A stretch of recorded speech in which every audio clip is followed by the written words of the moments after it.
Hi friends, this is Rajesh again. Today we are going to speak about the part of communication that is there, oral communication. As there are different ways of communicating, we'll be going one by one. Oral communication is one of them. Now, what exactly we mean by oral communication? Now, I'm trying to converse with you. I'm just having some interaction with you. I'm communicating something with you. And for that particular thing, I'm using a medium that is the sound and the language. So now what I'm doing with you is I'm communicating with you orally. So this is what is oral communication: when some person speaks to the other, making use of sound and making use of a language, that is called as oral communication.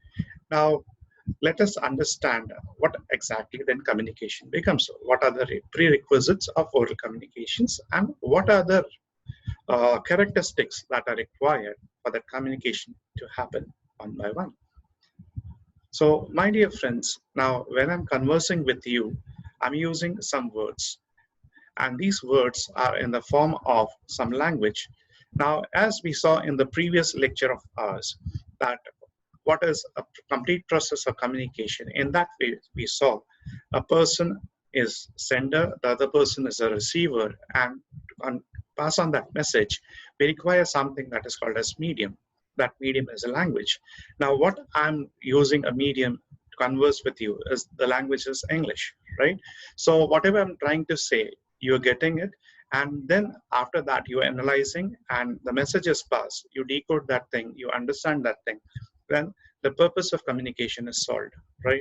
So definitely one thing happens over here, that when I talk of communication, when I talk of interacting with each other, definitely there must be some rules for a better communication to happen. Better uh, sharing of information and emotion should be done, and the purpose should be solved.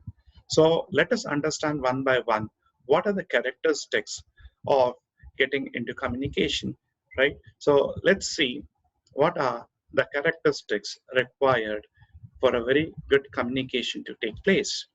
So here it is. Let's open up the slide.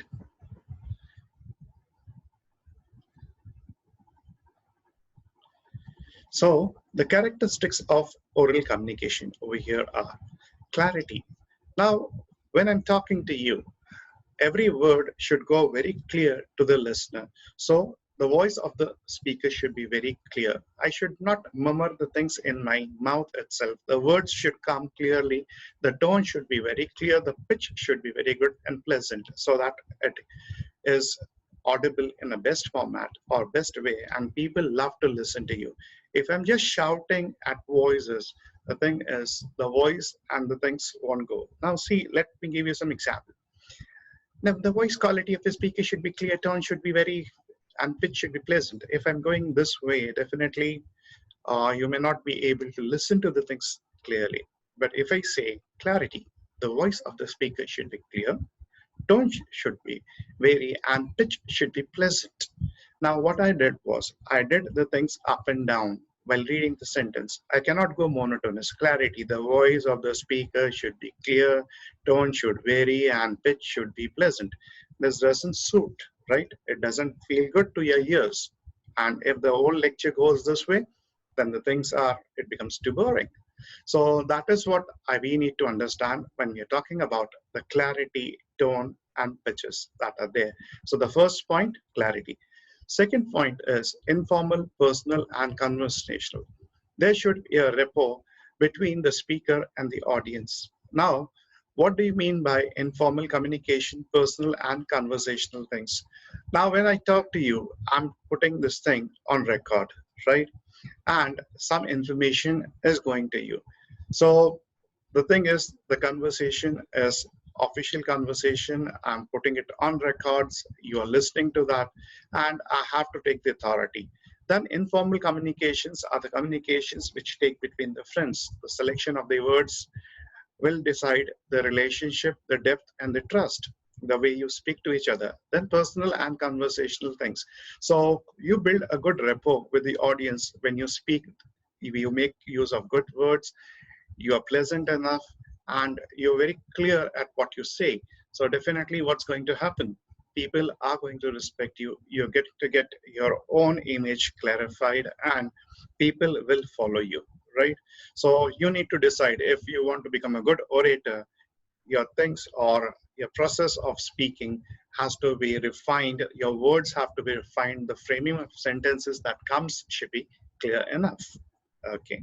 Now let's go to the third point, that is the concrete, vivid, and imaginary.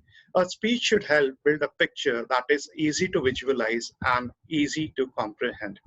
My dear friends, when I'm talking to you or I'm conversing to you, why do you think that you are able to connect to me? Because if I use some good words, if I converse with you, I get narrate the things taking help of a small story or some item phrases, then it becomes easy for me to communicate with you, right? Now, if I want to say something and I'm using vague words, I'm taking too many words to speak a very simple sentence, definitely things will go very difficult. Now, if I say, I'm going to school, that's a simple sentence. But if I, instead of saying, saying that I go to school, if I say, I take the bag, I pack my books, I walk down to a place where teacher comes and teaches me, and that thing is called as a school.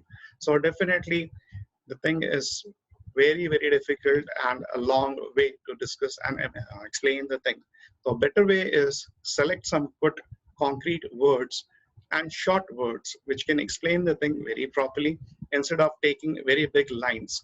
And what happens, the bigger the lines we make a lot of mistakes. So my message should be in a very small and concrete manner. Then the thing is, whenever I'm trying to say something, a person should visualize, some image should come in front of him of what this person is trying to say. And that is why the best way of speaking is taking examples, giving examples which are there. But selection of examples also is a must. What examples need to be selected? Because here, if suppose you're taking an example which a person doesn't know, you're taking up a reference where a person doesn't know the background of that, then the entire effort goes waste. So this is what we need to understand when we are going in for a good communication. Brevity. Now, a good speaker should be able to convey his complete message in that period. Now, that is what it is, my dear friends. When a time limit is given, mostly for the public speakers and the people who are going for programs and all those things. So over here, the thing gets, you are given some time limit, and it's better that you finish your entire session in that particular time span. Otherwise, the thing will be, you'll be getting notes that please complete the things fast and the message won't be passed. You also need to sum up the things in that time schedule. Then your words or your speeches should be interesting, jovial, and humorous. The speaker has impressed the audience with his opening remarks. He is well on your way to winning the space of their heart, and that's the target. Now, when I'm speaking to you, what's going to happen? Now, whether you're going to get connected to me for a longer period will be decided on the way I speak to you, the way I communicate to you, right? So the opening remarks are very important. The 15% time, the first few seconds that are there, whether you will catch all of the audience or not, depends on how do you start with your speech. The speech should be interesting, humorous, and it should be jovial so that people enjoy what they are listening to and they also carry and take away the message what you want to give. Then always remember your speech should be listener oriented. That is, the person who's listening to you should be well informed. He has come to listen to you. He's giving you some time, a patient hearing. Definitely he's asking something new or he's expecting something new from you. So whenever you're going with your speech, whenever you're going with your lecture series, whenever you're going with your talk shows, one thing is very clear over here, that you have to carry some information that is not there with that person, and he is getting something new, and then only the people will accept you. For today, that's this much. Again, we'll come up with the next series. Thank you. And we stop our session over here. And in the next series, we'll come together for the next communication skill, that is the oral communication. Thank you very much, Kadi.